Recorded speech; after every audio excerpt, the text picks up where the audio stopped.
नमस्कार दोस्तों, स्वागत है आपका आपके channel one nation one exam पर। तो दोस्तों, इस वीडियो में हम लोग यूपी डीएलएड सेकेंड सेमेस्टर का मैथ का यानी गणित का एक मॉडल क्वेश्चन पेपर देखेंगे। ठीक है दोस्तों, जैसा कि आपका प्रश्न पत्र पूछा जाता है, सबसे पहले वस्तुनिष्ठ, फिर अति लघु, फिर लघु, तो हम उसी प्रकार प्रश्नों को हल करेंगे। दोस्तों, यह उसी प्रकार के प्रश्न हैं जिस प्रकार के आपसे एग्ज़ाम में पूछे जाते हैं, इसलिए वीडियो को एंड तक ध्यानपूर्वक देखिएगा। साथ ही साथ अपने मार्क्स भी नीचे कमेंट कीजिएगा। ठीक है दोस्तों, तो पहला प्रश्न देखते हैं, जो है एक त्रिभुज की भुजाएं हैं 2, 3 और 5 सेंटीमीटर, तो त्रिभुज किस प्रकार का बनेगा। तो पहला ऑप्शन है समकोण। समकोण क्या होता है, यानी एक जो एंगल होता है वह 90 होता है, और समकोण का नियम होता है कि बड़ी भुजा का जो वर्ग होगा वह छोटी भुजाओं के वर्ग के बराबर आना चाहिए। तो हम इसको हल कर लेते हैं। तो बाईं तरफ 25 आ जाएगा और दाईं तरफ 4 + 9 हो जाएगा, यानी 13 आ जाएगा। तो यह दोनों बराबर नहीं हो रहे हैं, तो पहला ऑप्शन कैंसिल हो जाएगा। अगला ऑप्शन है अधिक कोण त्रिभुज। अधिक कोण का मतलब होता है एक जो एंगल होगा वह 90 से ज़्यादा होगा, तो हमें एंगल नहीं पता है, तो दूसरा ऑप्शन भी कैंसिल हो जाएगा। अगला ऑप्शन है समबाहु त्रिभुज। समबाहु त्रिभुज क्या होता है दोस्तों, यानी जिसके तीनों साइड्स या तीनों भुजाएं बराबर होती हैं। तो 2, 3 और 5 जो हैं वह भिन्न भिन्न हैं, तो तीसरा ऑप्शन भी कट जाएगा। अगला ऑप्शन है त्रिभुज संभव नहीं है। तो इसको भी हम समझते हैं कि किस प्रकार त्रिभुज कैसे पता लगाते हैं कि संभव है या संभव नहीं है। तो दोस्तों, त्रिभुज का नियम होता है कि अगर हम दो भुजाओं को जोड़ें, यानी कोई भी दो भुजाओं को जोड़ें, अगर तीसरी भुजा से अधिक आता है तो वह संभव है। ठीक है, तो हम इसी अनुसार देख लेते हैं। दो भुजाओं को जोड़ते हैं, तो 2 + 3 जब हम जोड़ेंगे तो हमारी तीसरी भुजा से अधिक आना चाहिए। ठीक है, तो जोड़ने पे क्या आएगा, 5 आएगा, जो कि 5 से अधिक नहीं है, यानी यह त्रिभुज भी संभव नहीं है। अगर अधिक आ जाता, जैसे यहाँ पे 6 आ जाता, 7 आ जाता, कुछ भी आता, तीसरी भुजा से अधिक आता, तो संभव हो जाता। लेकिन इसके बाद भी हम बाकी दो भुजाओं को जोड़कर तीसरी भुजा से कंपेयर करते, फिर सबसे लास्ट में जो आखिरी की दो भुजा बचेंगी उसको जोड़कर सबसे लास्ट वाली भुजा के साथ कंपेयर करेंगे। इस प्रकार हम चेक करते हैं कि त्रिभुज संभव है या नहीं है। अगला प्रश्न है सबसे छोटी समअभाज्य संख्या। तो दोस्तों, सम संख्याएं क्या होती हैं, जो 2 से पूर्णतः कट जाएं या 2 के पहाड़े में आएँ। तो जो 1 है वह 2 के पहाड़े में नहीं आता है, 0 भी नहीं आता है, तो 2 ऑप्शन कट गए। अब आपसे सम के साथ साथ अभाज्य संख्या भी पूछ रहा है, तो जो ऑप्शन बी है और डी है यह दोनों सम संख्याएं हैं। तो अब हम इसमें देखते हैं कौन सी अभाज्य संख्या है। अभाज्य संख्या वह होती हैं जिनके सिर्फ 2 फैक्टर होते हैं, या तो 1 होगा या वह संख्या स्वयं होगी। तो यह नियम जो है वह 2 के साथ तो फॉलो हो रहा है, परंतु 4 के साथ नहीं हो रहा है, क्योंकि 4 के जो हैं वह 2 से ज़्यादा फैक्टर हैं। तो यह 4 जो है वह भाज्य संख्या हो जाएगा। और इसके अलावा वैसे भी प्रश्न में आपसे छोटी अब समअभाज्य संख्या पूछ रहा है, तो 4 से तो ऑलरेडी 2 छोटा है, तो 2 वैसे ही आपका उत्तर हो जाता है। आपको 4 को चेक करने की ज़रूरत ही नहीं है, परंतु मैंने इसलिए बता दिया क्योंकि आपसे सबसे छोटी भाज्य संख्या पूछता है तो वह 4 होता है, यह आप याद रखें। सबसे छोटी अभाज्य संख्या पूछता है तो वह 2 होता है, यह भी आप याद रखें। अगला प्रश्न है संख्या 4√3 है। आपके ऑप्शन है पूर्णांक, परिमेय संख्या, अपरिमेय संख्या, या फिर इनमें से कोई नहीं। तो आप अगर ध्यान दें तो जो √3 है वह है एक अपरिमेय संख्या, जिसका मान होता है 1.7320। इसी प्रकार आता जाता है जब तक आप हल करेंगे। तो एक नियम होता है कि जब आप अपरिमेय संख्या में किसी संख्या से गुणा करेंगे तो वह भी अपरिमेय संख्या ही होगा। तो ऑप्शन सी जो है वह सही हो जाएगा। अगला प्रश्न है सर्वांग समता की शर्तें हैं। तो दोस्तों, यह शर्तें तीनों जो ऑप्शन ए बी सी में दी हैं, तीनों शर्तें हैं, तो ऑप्शन डी सही हो जाएगा। इसके अलावा हम सर्वांग समता की सारी शर्तों को एक बार याद कर लेते हैं। तो सारी 5 शर्तें होती हैं, जो कि पहली शर्त होती है भुजा भुजा भुजा, दूसरी शर्त होती है भुजा कोण भुजा, तीसरी शर्त होती है आपकी कोण भुजा कोण, चौथी शर्त होती है कोण कोण भुजा, और पांचवी शर्त होती है RHS, यानी कि अगर कोई आपका राइट एंगल या फिर समकोण है और उसमें जो दोनों कोण हैं वह 90-90 हैं, तो एक चीज़ हो गई। ठीक है। इसके अलावा जो हाइपोटेन्यूस है यानी एच यानी जो कर्ण है वह दोनों भी बराबर हैं, और कोई एक भुजा या तो लंब या आधार कोई एक भुजा बराबर है, तो यह भी दोनों आपस में ट्रायंगल क्या होंगे, सर्वासम होंगे। ठीक है दोस्तों, अब हम देखते हैं पांचवा प्रश्न जो है 2 की घात x+1 बराबर 16 दिया हुआ है और आपसे x का मान पूछ रहा है। तो दोस्तों घातांक का एक नियम होता है कि अगर बाईं तरफ किसी संख्या पे घात लगाए और उसी संख्या पे अगर हम घात लगा देते हैं दाईं तरफ, तो जो घातें हैं वो आपस में बराबर हो जाती हैं। तो हम क्या करेंगे, 16 को ऐसे ब्रेक करेंगे कि 16 की कुछ 2 की कुछ घात आ जाए और वह 16 बन जाए। तो हम 16 को क्या लिख सकते हैं, 2 की घात 4। अब हमारा बाईं तरफ भी 2 की घात लगा हुआ है और दाईं तरफ भी 2 का घात लगा हुआ है, तो जो घातें हैं वो आपस में बराबर हो जाएंगी, यानी x+1 बराबर 4 हो जाएगा। और अगर हम 1 को उधर भेजते हैं तो घट जाएगा, क्योंकि यहाँ प्लस का है, तो x बराबर 3 आ जाएगा और यही आपका उत्तर हो जाएगा जो ऑप्शन बी में दिया हुआ है। अब हम देखते हैं अति लघु उत्तरीय प्रश्नों को। पहला प्रश्न है 6x² माइनस x माइनस 15 बराबर 0 को हल कीजिए। यानी हल करने का मतलब है कि आपको x का मान ज्ञात करना है। ठीक है दोस्तों, यहाँ x की घात 2 लगी है तो x के 2 मान आएंगे। ठीक है दोस्तों, यानी 2 वैल्यूज़ आएंगी, या आप याद रखिएगा। इसके अलावा इस प्रकार के प्रश्नों को किस प्रकार हल करते हैं, तो जो बिना x वाला टर्म है 15, उसको x² के कोफिशिएंट यानी x² के साथ जो भी नंबर दिया है उसके साथ हम गुणा करते हैं। तो 15 छक्का 90, ठीक है, यानी हमारे पास 90 आ गया। अब जो 15 के आगे साइन लगाए, चिन्ह लगाए माइनस का, उसकी मदद से हम x के साथ जो कोफिशिएंट है यानी जो बीच वाला x है उसके साथ जो कोफिशिएंट है वह लाना है। यानी 90 का आप इस प्रकार फैक्टर कीजिए कि 1 आ जाए। तो 90 किससे कटेगा, 2 से कटेगा 45 बार में।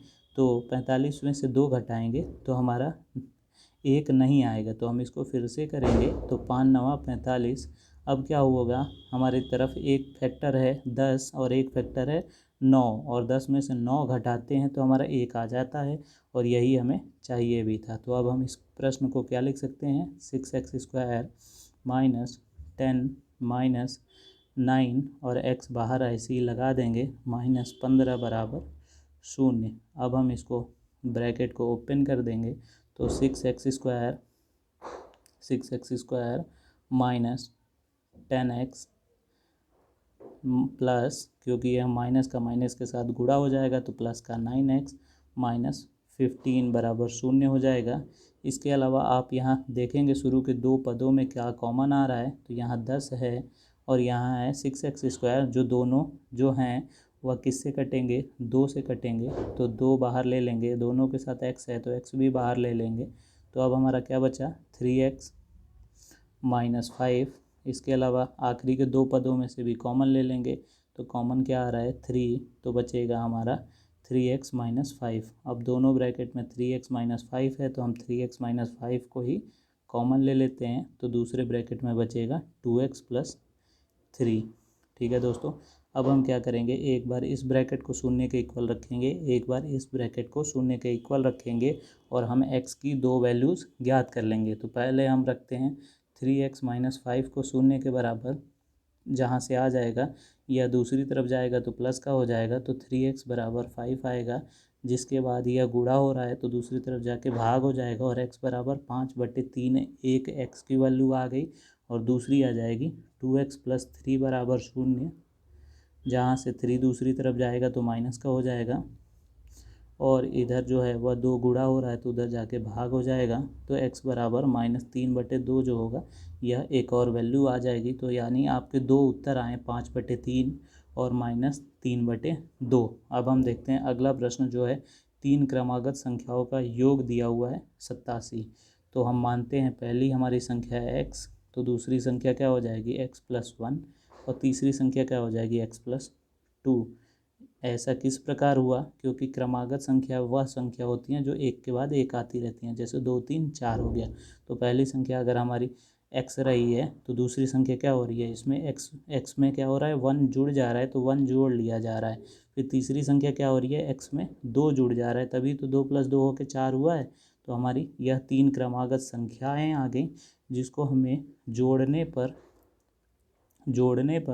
87 आ रहा है। तो हम इन तीनों संख्याओं को जोड़ लेंगे। तो यहाँ x है, यहाँ x है, यहाँ x है, यानी 3 बार x है तो 3x, ठीक है। इसके अलावा 1 + 2 यानी 3 हो जाएगा, जो दूसरी तरफ जाएगा तो घट जाएगा, यानी 3x बराबर 84 आ गया। इसके बाद 3 से 84 कट जाएगा तो x बराबर क्या आ जाएगा, 3 दूनी 6, 3 8 24, यानी x जो आ गया वो आपका 28 आ गया, यानी पहली संख्या आ गई 28। और आपसे दूसरी पूछ रहा है, यानी 28 + 1 पूछ रहा है, यानी आपका उत्तर आ जाएगा 29। अब हम देखते हैं अगला प्रश्न, जो है x + 1/x बराबर 5 दिया हुआ है। दोस्तों यहाँ पे 5 गलती से छूट गया है, और आपसे x² + 1/x² की वैल्यू पूछ रहा है, यानी जो बाईं तरफ दिया है इसी का तो स्क्वायर की वैल्यू पूछ रहा है, तो स्क्वायर कर देंगे। और हम सिर्फ एक तरफ नहीं कर सकते क्योंकि क्वेश्चन गलत हो जाएगा, तो दोनों तरफ वर्ग कर लेंगे जो हमें प्रश्न में दिया हुआ है। x + 1/x बराबर 5, इसको हम दोनों तरफ वर्ग कर लेंगे। अब a + b का होल स्क्वायर का फॉर्मूला क्या होता है, a² + b² + 2ab, तो 2 हो गया, और a क्या है, x है, और b क्या है, 1/x है, जहाँ से x कट जाएगा तो आपका बाईं तरफ बचा है x² + 1/x² + 2। तो हमें 2 तो चाहिए नहीं, इसी की तो वैल्यू चाहिए, तो हम इसको दूसरी तरफ भेजेंगे, और दूसरी तरफ हमारे पास क्या है, 5 का स्क्वायर यानी 25 है, तो 25 में से 2 घट जाएगा और हमारा उत्तर आ जाएगा 23। अब हम देखते हैं अगला प्रश्न, जो है एक काम 30 मजदूर जो हैं वह 16 दिन में करते हैं, ठीक है दोस्तों। तो आपको एक तरफ मजदूर लिखना है, दूसरी तरफ जो है दिन लिखने हैं, ठीक है दोस्तों। यह जो है यह समानुपात से आपका प्रश्न पूछा गया है, जो आपके 4th सेमेस्टर में है, परंतु यह 2015 में पूछा जा चुका है 2nd सेमेस्टर में ही, तो इसको भी आप ध्यान से समझ लीजिए। तो एक तरफ हम मजदूर लिखेंगे, एक तरफ दिन लिखेंगे। मजदूर 30 मजदूर जो हैं 16 दिन में करते हैं। इसके अलावा 12 मजदूर कितने दिन में करेंगे, तो x दिन मान लेते हैं। इसके अलावा जैसे जैसे यह मजदूर बढ़ते जाएंगे वैसे वैसे काम जो है वह कम दिनों में खर्च होगा, यानी अगर यह बढ़ाते हैं तो यह कम होता है, तो यह जो चिन्ह लगता है इस प्रकार लगता है, एक नीचे लगेगा तो एक ऊपर लगेगा, ठीक है दोस्तों। यह आप अच्छे से समझना चाहते हैं तो समानुपात चैप्टर आप अवश्य जाकर देख ले, जो प्लेलिस्ट 4th सेमेस्टर में मिल जाएगा। तो इस प्रकार तीर लगाने का मतलब क्या हुआ कि अब हम इसको लिखेंगे 30:12 समानुपात, और अब हम यहाँ नीचे से ऊपर लिखेंगे, यानी x/16। अब क्या होता है, समानुपात में जो बाह्य पदों का गुणनफल होता है वह मध्य पदों के गुणनफल के बराबर होता है, यानी क्या हो जाएगा आपका 12x बराबर 30 × 16 हो जाएगा। जहाँ से आप इसको हल करेंगे तो 3 चौके 12 और 3 दहा में 30, इसके अलावा 4 चौके 16, यानी 4 × 10, यानी x बराबर आ जाएगा 40, और यह x क्या था, दिन था, तो 40 दिन जो है आपका उत्तर आ जाएगा। अब हम देखते हैं अगला प्रश्न, जो है प्रश्न संख्या 10। एक रेलगाड़ी की चाल x² + 3x + 2 किलोमीटर पर घंटा है, ठीक है, यानी आपको चाल दिया हुआ है, इतना चलती है, इतने किलोमीटर चलती है 1 घंटे में, ठीक है। आपसे इतने घंटे में उसकी दूरी पूछ रहा है, तो आप तो यहाँ से एक तरीका हो गया, आप यहाँ से डायरेक्ट निकाल सकते हैं कि अगर 1 घंटे में इतना चलती है तो इतने घंटे में कितना चलेगी, तो आप इन दोनों को आपस में गुणा कर दीजिए। या फिर दूसरा तरीका हो जाता है आपको फॉर्मूले से, तो फॉर्मूला होता है दूरी बराबर चाल गुणे समय, ठीक है दोस्तों। तो चाल आपको दी हुई है, यह आपकी चाल है x² + 3x + 2। इसके अलावा समय जो है वह भी आपको दिया हुआ है x + 2, इन दोनों को आप गुणा कर लेंगे तो आपकी दूरी आ जाएगी। और आप गुणा किस प्रकार करेंगे, मान लीजिए हम इन दोनों को इस प्रकार गुणा कर रहे हैं, तो जो यह x पद है इसको हम पहले इन तीनों के साथ करेंगे तो क्या आएगा, x को x² के साथ जब हम करेंगे तो x³ आएगा। इसके अलावा जब हम x का 3x के साथ करेंगे तो 3x² आएगा। इसके अलावा जब हम x का 2 के साथ करेंगे तो 2x आएगा। अब हम इस x को तीनों पद के साथ कर चुके हैं, तो यह जो 2 है इसको भी तीनों पद के साथ करेंगे तो क्या आएगा, 2x² + 3 × 2 = 6x प्लस 2 2 जा 4। अब हम जो समान हैं उनको एक साथ जोड़ लेंगे, तो एक्स क्यूब का तो कोई पद नहीं है तो एक्स क्यूब हो जाएगा। एक्स स्क्वायर के 2 पद हैं तो 3 में 2 जुड़ेगा और 5x स्क्वायर हो जाएगा। इसके अलावा 2x जो है वह 6x के साथ जुड़ेगा तो 8x हो जाएगा, और जो 4 है वह ऐसे ही रहेगा, और यही आपका उत्तर हो जाएगा। ठीक है दोस्तों, अब हम देखते हैं अगला प्रश्न जो है -2/3 और 3/4 को जोड़ना है। तो जोड़ना है तो बीच में आप डायरेक्ट यहाँ जोड़ का साइन लगाइए। इसके अलावा जो हर है 3 और 4, इसका एलसीएम लीजिए तो इनका एलसीएम आएगा 12, यानी आपका बटे में हो गया 12, और 3 था एलसीएम आ गया 12, यानी 3 में क्या हुआ 4 से गुणा हुआ तो इसके अंश में भी 4 से गुणा होगा, तो -2 को जब हम 4 से गुणा करेंगे तो -8 हो जाएगा। इसी प्रकार जो दूसरा पद है उसमें 4 था और एलसीएम आया 12, यानी 3 से गुणा हुआ तो उसके अंश में भी 3 से गुणा करेंगे तो 9 हो जाएगा। इसके बाद हम इसको हल करेंगे तो 9 में से -8 यानी 8 घट जाएगा तो 1/12 हो जाएगा, और यही आपका उत्तर हो जाएगा।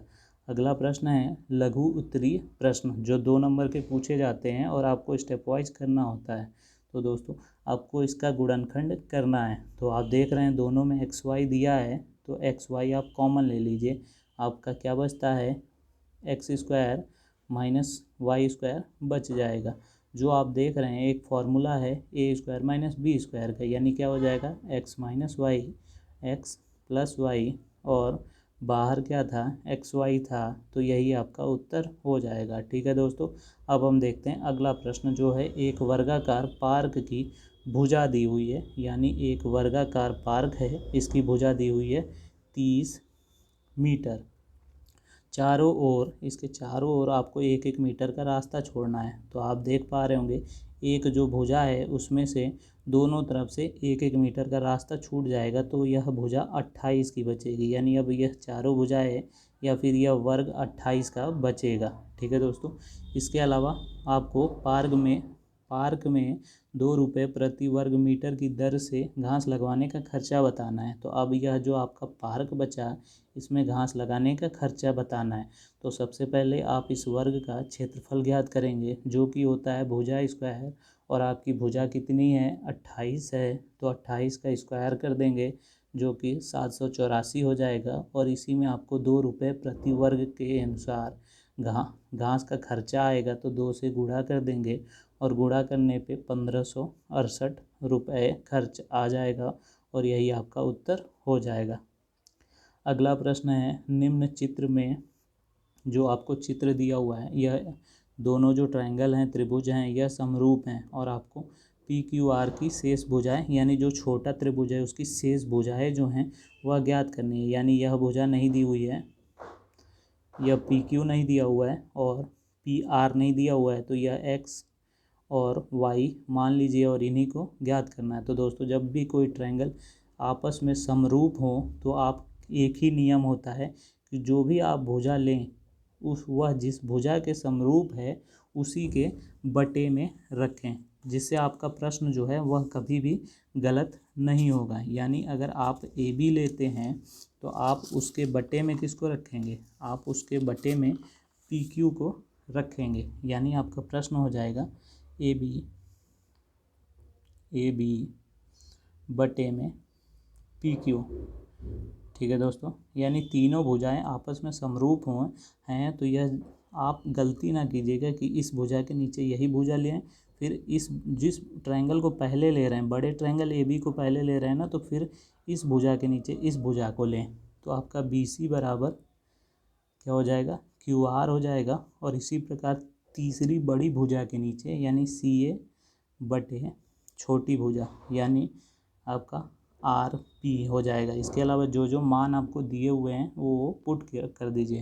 तो ए बी आपको दिया हुआ है, कितना दिया हुआ है 2 मीटर 2 सेंटीमीटर, तो यहाँ 2 हो जाएगा। पी क्यू क्या दिया हुआ है, पी क्यू हमने एक्स माना था अभी, तो यहाँ एक्स हो जाएगा। और बी सी आपको दिया हुआ है 3, और क्यू आर दिया हुआ है 1.5। ठीक है दोस्तों, इसके अलावा सी ए आपको दिया हुआ है 2.8, और आपको RP जो है हमने y माना था। अब आप क्या कर सकते हैं, इन दोनों को पहले एक साथ रखिए और हल कीजिए जहाँ से आपका x का मान आ जाएगा। इसके अलावा इस दोनों को एक साथ रखिए और हल कीजिए तो y का मान आ जाएगा। ठीक है दोस्तों, तो हम पहले इसको रखते हैं एक साथ, यानी 2/x बराबर 3/1.5। तो इस यहाँ से हम त्रिज्यक गुणा करेंगे यानी क्रॉस मल्टीप्लाई करेंगे तो 1.5 गुणे 2 हो जाएगा 3 और 3 के बटे में 3 आएगा तो x बराबर हमारा आ जाएगा 1। ठीक है, इसी प्रकार अब हम इन दोनों को एक साथ रखेंगे तो क्या हो जाएगा, यह y यहाँ आ जाएगा, यह 3 यहाँ चला जाएगा और यह 1.5 जो है वह 2.8 के साथ गुणा हो जाएगा। तो हम इसको करके देख लेते हैं। तो y बराबर 2.8 गुणे 1.5 हो जाएगा और बटे में क्या आएगा 3।